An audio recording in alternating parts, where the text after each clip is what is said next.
एक छोटी सी कहानी।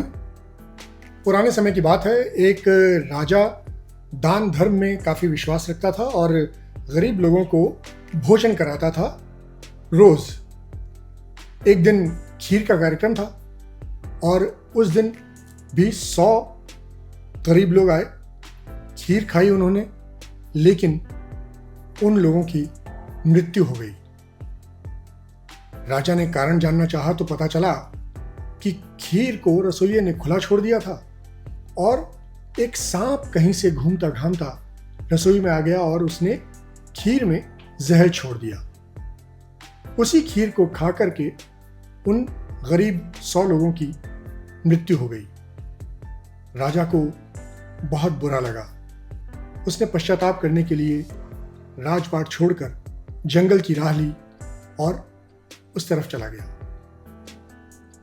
जंगल से घूमते घामते उसने देखा वहां एक छोटा सा गांव है।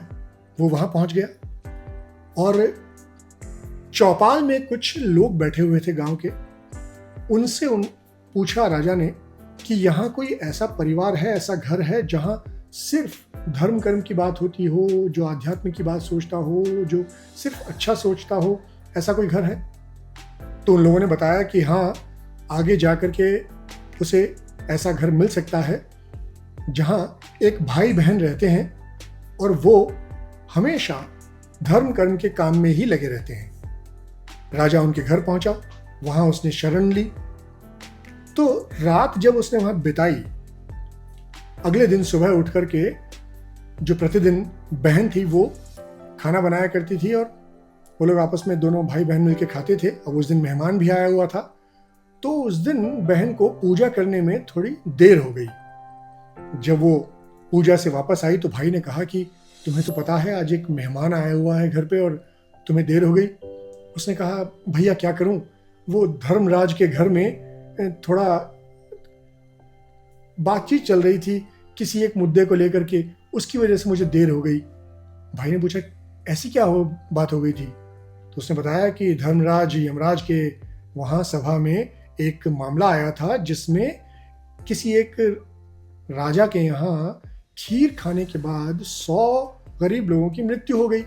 अब वहां ये बहस चल रही थी कि इसका दोष किसको दिया जाए, उस रसोइये को जिसने खीर खुली छोड़ दी, या उस सांप को जिसने आकर के खीर में जहर छोड़ा, या उस राजा को जिसने ये आयोजन किया था और उसमें उन गरीब लोगों ने खीर खाई।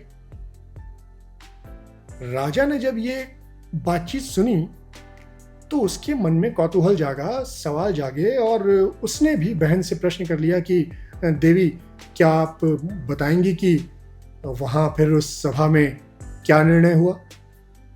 तो उस बहन ने बताया कि धर्मराज की सभा में अभी इस बात पर निर्णय नहीं हो सका है। बहस चल रही थी, लोग अपने अपने तर्क दे रहे थे और शायद कल इसका निर्णय हो जाए। उसके बाद तीनों ने मिलकर नाश्ता किया, लेकिन राजा के मन में उत्सुकता थी कि आखिर इस बात पर क्या निर्णय होगा।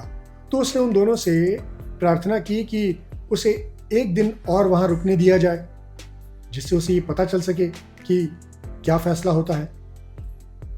दोनों भाई बहन मान गए। इस दौरान जब गांव में ये बात फैली कि एक बाहर से आया हुआ व्यक्ति जो मेहमान बनकर आया था वो एक रात और रुकने के लिए तैयार हो गया है, तो चौपाल पर जो लोग बैठे थे गांव के, उनके बीच में चर्चाएं होने लगी। कोई कहने लगा कि शायद उस युवती की सुंदरता देख करके वो व्यक्ति जो मेहमान बनकर आया था वो यहां रुक गया है। दूसरे ने कहा हाँ ऐसा हो सकता है, वो उस पर लट्टू हो गया होगा, वो है ही इतनी खूबसूरत। तीसरे ने कहा लगता है उस व्यक्ति के मन में व्यभिचार है, इसीलिए वो यहां रुका है, और हो सकता है कि वो अगले दिन उस लड़की को भगा कर ले जाए। मतलब चौपाल में तरह तरह की बातें राजा के बारे में होने लगी। वो तो नहीं जानते थे कि वो राजा है, लेकिन इस तरह की बातें हुई। अगले दिन सुबह जब वो लड़की पूजा से वापस आई तो राजा उत्सुक थे ये जानने के लिए कि आखिर इस बात पर क्या निर्णय लिया गया धर्मराज की सभा में। तो उन्होंने वही सवाल पूछ लिया। तो बहन ने बताया कि अरे क्या बताएं, न तो वो दोष रसोइयों को लगा, न सांप को लगा, और न ही उस राजा को लगा। उसका दोष तो हमारे गांव की चौपाल में बैठे हुए कुछ लोग ले गए। राजा ने सोचा, ऐसा कैसे? आप भी यही सोच रहे हैं?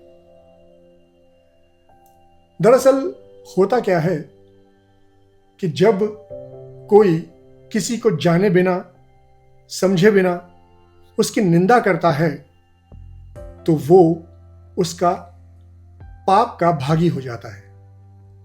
यानी जो पाप राजा से अनजाने में हो गया था, उस पाप के भागी उस गांव के चौपाल के वो लोग बन गए जो दिन भर राजा को एक आम व्यक्ति समझ करके, बुरा व्यक्ति समझ करके, व्यभिचारी व्यक्ति समझ करके उसके बारे में सिर्फ अनर्गल बातें बोल रहे थे, बुरा बोल रहे थे, गंदी बातें बोल रहे थे।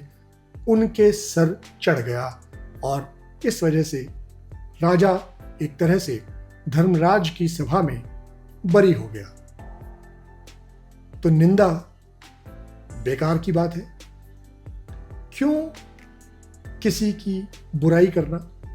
इससे दूर रहना ही बेहतर है। कैसी लगी आपको ये कहानी? कमेंट करके हमें बताइए। धन्यवाद।